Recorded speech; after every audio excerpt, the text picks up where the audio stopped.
everyone, so yun na nga, samahan niyo ako lumipad patungo sa Cebu.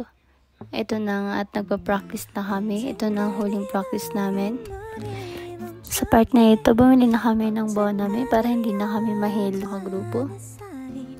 At ito na ang aming mga reaction. Nakikita niyo naman sa mukha namin ang bakas ng excitement kasi first time namin makakasakay sa eroplano. At ito na nga, ayan, nakasakay na kami sa bus kasama ang aming mga ka-team. Ayan, nag-stop over kami dito and kumain muna bago ulit dumiretso sa pagbiyahe. At ayun nga, pinatay nga yung ilaw para makatulog ang lahat. Pero dahil sa excitement ko, hindi na ako niya nakatulog and hindi ko na nga namalayan ang bilis ng takbo ng aming sasakyan. Kaya ayan, nagmalay na lang ako. Dito na kami sa NAIA Airport entrance. And ayan, dahil first time ko din makapasok dito, sobrang natutuwa talaga ako. Kasi bago siya sa mata ko. At ayan yan, nakikita ko na yung mga aeroplano. Sobrang saya lang kasi pangarap ko lang to. And ayun na, nakasakay na ako dito. Ayan nga. Is that true? Oh my God. Is that true? Nakikita niya naman yung reaction ko dito pa. Talaga akong bata na papa. Oh my gosh na lang talaga. At ayan nga, nakaupo na kami dito ni JC. Ayan yung mukha ko kasi talagang sobrang happy ko talaga. Hindi ko na alam kung saan ko ilalagay yung ngiti ko. Sobrang saya ko. Ayan nga, nag-film na ako dito. And syempre, hindi ko kinalimutan i-airplane mode yung cellphone ko kasi kailangan. Habang patas na yung aeroplano, biglang nag-sink in sa akin sila mama. Naisip ko na sana sa sunod na sakay ko is sila mama naman yung kasama ko sa paglipad ulit. At talagang mag-i-enjoy talaga ako ng sobra kasi sila yung kasama ko. At habang pinapanood nila yung himpapawid, diba? Tulad nito, kitang-kita talaga yung view. At kasi naalala ko, nung bata ako, tumitingin lang ako sa aeroplano kapag may dumadaan sa bahay. Tapos, lagi kong tinatanong sa sarili ko, anong feeling kaya kapag nakasakay na dyan? Ano kaya yung nararamdaman nila? Tapos ngayon, dito na ako, nakasakay na ako sa aeroplano. Sobrang saya pala niya. At yun nga lang, masakit lang sa tenga kapag nasa taas ka na. Ganun yung feeling niya. Pero masaya.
Nakakabano.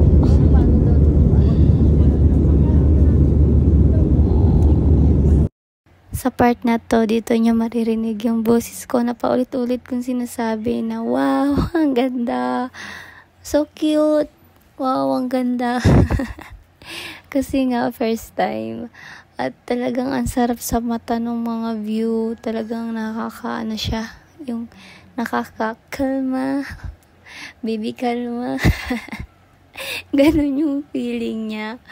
Talagang natutuwa ako. Pero dito sa part na to is malapit na kami sa Cebu Airport. Yes. Dito kami sa Cebu.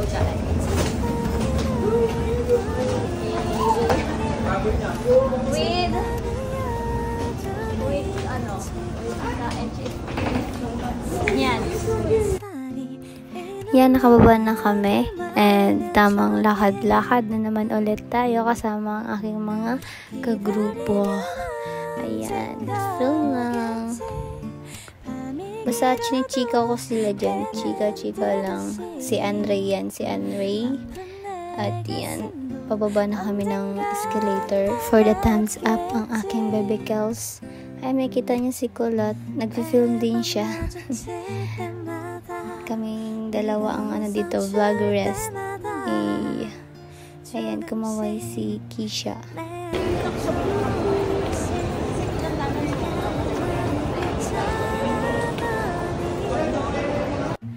Lakad at walang katapusang lakaran. Ayan, dito sa part na to para kami nag-fun walk. Char! At yun nga, kasi yung sundo namin nandun sa part na yun, kaya pupunta namin at kami na rin ang mag-a-adjust para hindi na mapagod yung driver. At ayun nga, nakasakay na kami at ito yung bridge ng Cebu Cordova Link Expressway at napakahaba nito. Wala nito sa Daet. Sa Daet ang bridge nila, sakto lang. Ayan, habang nag-film ako, nag-film din sila. At parang gusto ko na nga ihinto yung pag-video ko dito. Talagang ang haba. Baka ma-full storage ako. Char! Har! We're here with my team at lumipad pa rito patungo sa aming destination. At nagpahinga na kami ng konti. At yan nga, lalarga na naman. Sa part na to is naglalakaw na kami igdiyo at para magpunta na sa aming pupuntahan. Alam nyo ba kung saan? Siyempre hindi. Siyempre sa hotel, waterfront. Pagpasensyahan ng aking boses at napakataray. Huy! Kasama natin dito si Kaiser at mag-film nga siya at siya muna daw ang magiging vlogger. Ayun nga kami at naglalakad na papunta sa hotel na pupuntahan namin para kami ay makapag-blockings at makapag-practice na din para kinabukasan is sasayaw na lang kami. Yes! Ayan na nga sila. At para lalakaw na nga ni. Dito ay scripted lamang ang kanilang paglalakaw. Sabi ba naman sa akin ni Kisha, Be, bidyuhan mo ko, bina naglalakawig di. Ito naman ako, supportive cameraman nila. I mean, videographer. Binidyo ko sila. Ayan. At sa wakas, nakarating na rin kami sa aming paruroonan. At talagang shocking tong hotel na tong bongga be. Feeling namin dito kami yung napaka-special na guest. Huy! Guest! Grabe, ang laki nitong hotel na to. Sobrang napakasyala at ang daming mga foreigner. Dito sa part na to medyo nang hina akes kasi ang perfect nila. Practice pa lang yan ha. Huy! Angas nila. Uuwi na ako. Bugaw! Joke lang. Dito muna kayo, pila kayo dito isa-isa. Ma'am, ready ka na ba? Hindi!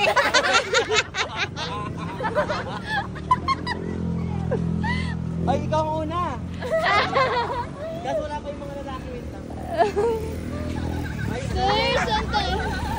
Ito na sa